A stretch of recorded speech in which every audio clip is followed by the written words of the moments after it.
Directors actors నుంచి రాబట్టుకోవడం అనేది common జరుగుతూనే ఉంటుంది. బట్ ఇక్కడ true, very true, very true. So what do you have to say about that? అసలు ఏం లేదంటే నేను ఒకటే అడిగాను హరీష్ గారిని, మీ బెస్ట్ ప్రోడక్ట్ కావాలి నాకు. యూనో మీ స్కిల్ సెట్స్ అదే బెస్ట్ రాబట్టుకోవడం. బెస్ట్ ప్రొడక్ట్ ఎప్పుడు వస్తుంది? బెస్ట్ రాబట్టుకున్నప్పుడే వస్తుంది. సో దానికి బెస్ట్ గా ఏం చేద్దాం?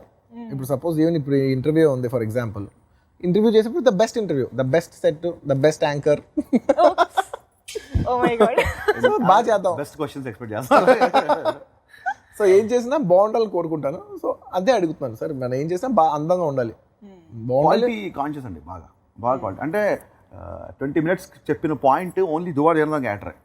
ఓకే. సో నేను బేసిక్గా హీరో క్యారెక్టరేషన్ పర్ఫెక్ట్గా చూసుకొని హీరో అన్ని చేస్తున్నా లేదా కామెడీ చేస్తున్నా, ఫైట్స్ చేస్తున్నా, హీరో సైడ్ నుంచి ఫ్యాన్స్ వచ్చి చూసినప్పుడు ఎలా ఉంటుంది, అలాగే మిగతా ఆడియన్స్ చూసినప్పుడు హీరో ఎంత ఇన్స్పైరింగ్గా ఫీల్ అవుతారు. ఓన్లీ నా ఫోకస్ అంతా ఇప్పుడు హీరో మీద ఉంటుంది.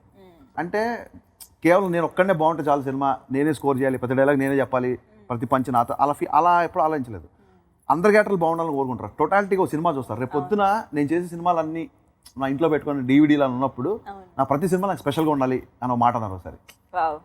అంటే యాంకర్ బోస్ బాంబే నుంచి సినిమాటోగ్రఫీ చేసిన, లేకపోతే కాస్ట్యూమ్స్ సుబర్ణ గారిని తీసుకొచ్చిన, ఇవన్నీ ఆయన కంట్రిబ్యూషన్, ఆయన ఐడియాస్. ఓవరాల్గా ఒక టోటాలిటీగా సినిమాని టోటాలిటీగా ఫైనల్గా సినిమా అయిపోయేసరికి ఆడియన్స్ ఏం ఫీల్ అవుతారు మన సినిమా చూసి అనేది ఆయన ముందే గేస్ చేయడం, సినిమాని కంప్లీట్గా చూడడం, ఒక బర్డ్ ఐ వ్యూతో సినిమాని చూడడం అనేది నిజంగా చాలా చాలా చాలా appreciates quality in Allu Arjun గారు. ఆయన ఫుల్గా సినిమాని చూసినట్టు ఎవరు చూడరు సీరియస్గా.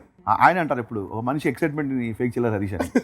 ఆయన డ్రెస్సెస్ వస్తారు, ఎలా ఉంది అంటే బాగానే ఉంది సార్ అంటే చక్కని తీసేస్తారు. అదే బాగానే ఉంది అనగా కాదు, నువ్వు ఎగ్జైట్ అయితేనే నేను ఆ షర్ట్ వేసి వస్తాను అంటారు. ఇది ఆయన నుంచి నేర్చుకున్నాను. సో ఎక్సైట్మెంట్ ఫేక్ చేయలేము. సో ఆ ఎక్సైట్మెంట్ ఆల్మోస్ట్ 110+ days, 110 పైన చేసాము సినిమా. ఆ 110 days మెయింటైన్ ఏంటంటే కారణం ఏంటంటే సినిమా బాగా రావాలి. ఆయన ప్యాకప్ అయిపోయి మిగతా ఆర్టిస్టులు డైలాగులు ఉంటే కూర్చుని వాళ్ళు అలాగా మానిటర్ ముందు, మాకేమో టెన్షన్ కూర్చుని వాళ్ళు అలాగా. ఆ తర్వాత ఇంకా అది బాగుందని వాళ్ళు, ఇంకో ఏదో షార్ట్ బాగుందని వాళ్ళు, ఎవరైనా ఫోటోగ్రఫీ చేస్తే ఇమీడియట్ కెమెరామెన్కి కాంప్లిమెంట్ ఇచ్చేవాళ్ళు, ఎవరైనా కాస్ట్యూమ్స్ బాగా ఇస్తాయి. చిన్న ఆర్టిస్ట్ బంటి 2-3 డైలాగులు చెప్పాడు, బంటి నీ జోకులు సినిమాలో ప్లస్ అవుతాయి అనేవాళ్ళు. ఓవరాల్గా సినిమాని ఆయన ప్రేమిస్తాడు. మేబీ అందుకు మేమందరం కూడా కొంచెం నడువు వంచాల్సి వచ్చింది. సూపర్. అది బెస్ట్ క్వాలిటీ.